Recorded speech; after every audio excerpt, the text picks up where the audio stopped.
Graça, misericórdia e paz da parte de nosso Senhor e Salvador Jesus Cristo. Amém?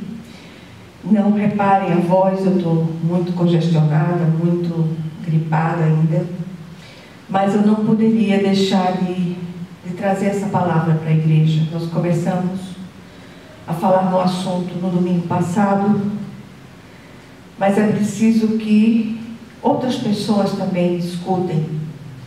E nós vamos abrir nossa Bíblia no Evangelho segundo Mateus, capítulo 18, e vamos ler do versículo 31 até o 33. Diz assim a palavra do Senhor: Quando os outros servos, companheiros dele, viram o que havia acontecido, ficaram muito tristes e foram contar ao seu senhor tudo o que havia acontecido. Então o Senhor chamou o servo e disse: servo mau, cancelei toda a sua dívida porque você me implorou. Você não devia ter tido misericórdia do seu conservo como eu tive de você? Amém? Vamos orar.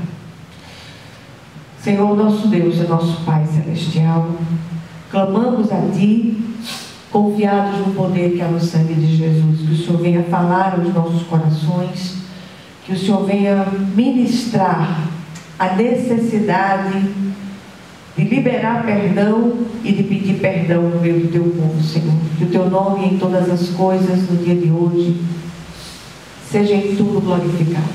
Amém? Meus amados, todos nós conhecemos o texto, ele começa um pouco antes, alguns versículos antes, e fala de um credor incompassível. Esse credor, ele recebeu perdão por uma dívida impagável, e ao sair dali daquele lugar, da presença daquele seu credor, que foi tão benigno com ele, ele encontra com um conservo seu que lhe devia uma determinada quantia.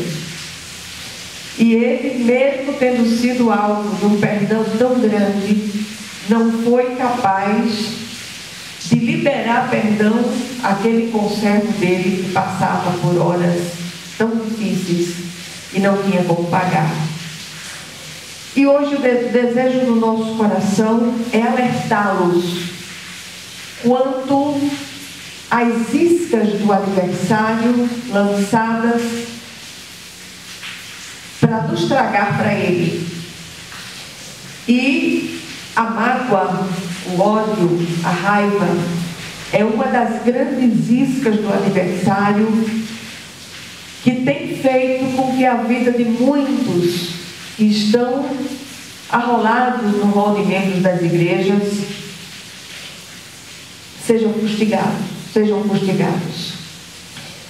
O contexto todo no qual estes versículos estão inseridos, como eu disse, trata da parábola do credor incompassível.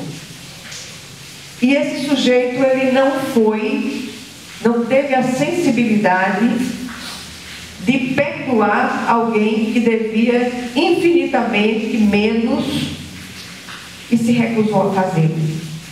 A parábola trata do perdão de Deus dado a nós, sem que haja merecimento da nossa parte. Recebemos perdão para nos tornar perdoadores. Recebemos graça de Deus, que é o seu favor imerecido, para nos tornarmos canais da multiforme graça de Deus em todas as suas formas.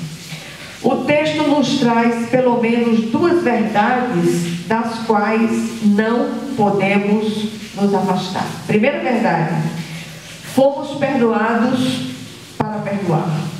Segunda verdade: quando não perdoamos, ficamos à mercê de verdugos que nos fustigam até que paguemos toda a nossa dívida. Quem são esses verdugos? O texto, se você ler um pouco antes, desde o início da citação, início da parábola, ele fala que aquele homem que teve sua dívida tão grande perdoada, que não quis perdoar o seu conservo, ele foi lançado na prisão, à mercê de verdugos, até que pagasse toda a dívida. Os verdugos, do ponto de vista espiritual, eles podem vir através de inúmeras coisas. Por exemplo, através de dificuldades financeiras, relacionais, doenças graves. A lista é imensa. E há muitos no nosso meio, o Senhor ministrou isso fortemente ao meu coração nesses dias. Há muitos em nosso meio que estão à mercê de verdugos e que, mesmo estando amolado no rol de membros, mesmo sendo dizimistas fiéis, mesmo sendo frequentadores de igreja, estão à mercê de verdugos. E eu repito que esses verdugos vêm das mais diferentes formas. E eu queria chamar a sua atenção, você que tem reclamado tanto, porque as coisas não dão certo para mim, porque acontece isso, porque acontece aquilo. Será que o Senhor não está querendo dizer algo a você, você que recebeu um perdão tão grande de Deus, e você é um devedor? Nós somos todos devedores de Deus, e precisamos aprender a exercitar o perdão. O perdão, do ponto de vista espiritual, ele é libertador. E eu queria trazer pelo menos duas reflexões pertinentes sobre o assunto e um exemplo prático. Primeira reflexão: perdão faz muito mais bem ao que perdoa do que ao que foi perdoado. A ação terapêutica e libertadora do perdão é absolutamente perceptível, assim como os efeitos devastadores na vida dos que negam o seu perdão. Conheço vidas miseravelmente infelizes, mesmo dentro dos guetos eclesiásticos. São mentes aprisionadas pela ação de verdugos, tanto emocionais quanto espirituais. A mágoa pela ofensa recebida, o ódio e o ressentimento se tornam algozes implacáveis daqueles que retêm o perdão. E por último, eu vou citar um exemplo, que eu falei desse exemplo no domingo passado, mas eu quero repeti-lo outra vez. Conta-se que certa mulher teve uma decepção muito grande com aquele que seria seu marido e acabou casando por vingança. Durante os anos vividos, todos os dias a mágoa foi lançada em rosto por ela com palavras ferinas e acusatórias. Os anos de casamento, mesmo tendo gerado filhos e filhas, esses filhos foram gerados pelo ódio e o ressentimento. Havia por parte dela um bordão: não perdoo nem na hora da minha morte. E ainda outro: quem fizer comigo, faça bem feito, pois não perdoo jamais. Os anos se passaram e a velhice alcançou aquele casal. Veio a enfermidade que acabou dando cabo da vida daquele marido, depois de um encontro restaurador com Jesus, o Cristo vivo. Aquela esposa carregada de ressentimento ficou sempre remoendo sua desdita. São histórias reais, histórias vividas, histórias que parecem novelas, romances, mas que são vida real. E assim como essa mulher, há muitas pessoas no nosso meio. Ela perdeu o tempo precioso da sua existência.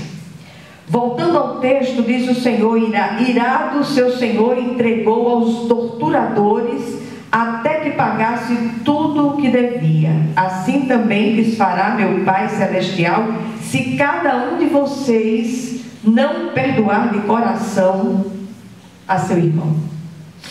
A mulher da nossa história passou a vida entregue aos torturadores que a torturaram de todas as maneiras. Viveu perdas perdas irreparáveis, sobretudo de filho.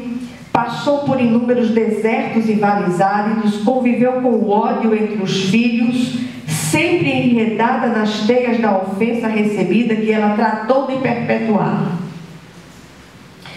Finalmente, foi alcançada pelo ladrão de almas, que é o mal de Alzheimer, o último dos verdugos. Como Deus é extremamente misericordioso, alcançou, dando-lhe a chance de se arrepender e zerar a sua história. Isso já no apagar das luzes da sua vida física. Finalmente, teve sua vida perdoada, liberou o perdão e foi levada em paz para a casa do Pai Celestial. Perdoemos enquanto há tempo, antes que cheguem os torturadores, os verdugos, para nos fustigar por causa das mágoas que nós armazenamos na alma. Essa mulher, que eu falei sobre esse assunto no domingo passado, essa mulher foi minha mãe. E sempre que eu me lembro das coisas vividas lá atrás no passado, eu glorifico a Deus por Jesus ter me alcançado, ter me encontrado. Eu estava perdida no meio disso tudo e o Senhor lá atrás me alcançou com a sua mão direita fiel. E eu glorifico demais a Deus por ter se revelado a mim de uma forma tão graciosa, apesar de mim. E eu, de posse dessa vitória, eu decidi que não queria que aquelas coisas do passado dos meus pais interferissem na minha vida. O Senhor reescreveu a minha história. E eu glorifico demais ao Senhor por tudo que Ele tem sido e tem feito na minha vida e na vida da minha família. Pela salvação, pela graça de Deus, pelas libertações, inúmeras libertações experimentadas. Eu glorifico demais ao meu Senhor por isso. Vamos orar. Senhor, nosso Deus e nosso Pai, queremos clamar a Ti, confiados no poder que há no sangue de Jesus, que o Senhor venha ministrar a todos os depositários de mágoas profundas, de ódios, de ofensas, que eles sejam visivelmente visitados pelo Teu Espírito e se tornem perdoadores, que se tornem abertos para uma ação perdoadora do Espírito Santo de Deus, e que o Senhor esteja hoje libertando muitos cativos, presos nas prisões da falta de perdão, em nome de Jesus. E que a graça de nosso Senhor e Salvador Jesus Cristo, o amor infinito de Deus, o nosso Pai Celestial, que as consolações e comunhão do Santo Espírito estejam com todos vocês e com todo o povo de Deus, espalhado por toda a face da terra, desde agora e para todo o sempre. Amém, amém e amém. Que Deus os abençoe ricamente.